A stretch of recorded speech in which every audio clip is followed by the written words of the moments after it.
Здравствуйте! С вами врач-оториноларинголог клиники реабилитации в Хамовниках Грязнова Наталья. У детей причины заложенности носа весьма разнообразны. Часть из них имеет физиологический характер, не требует лечения, а есть и другие причины. Давайте разберемся.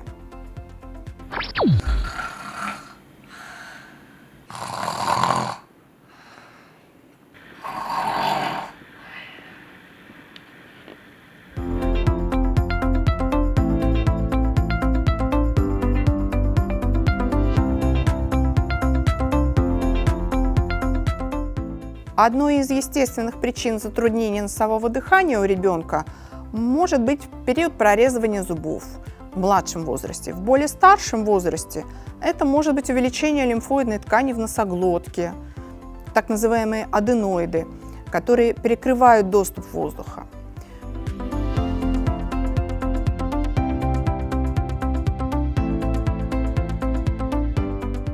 Родители при этом могут отмечать снижение слуха у ребенка, храп во сне, постоянно открытый рот, частые вирусные заболевания, отиты. Но существуют четкие показания, когда аденоиды удалять нужно. Но это заболевание можно пролечить консервативно.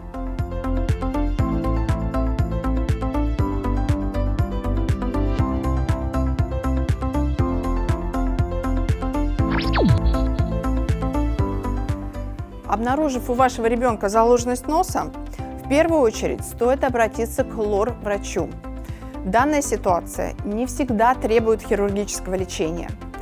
Приходите к нам в клинику, мы определим правильную тактику лечения и поможем и вам, и вашему ребенку.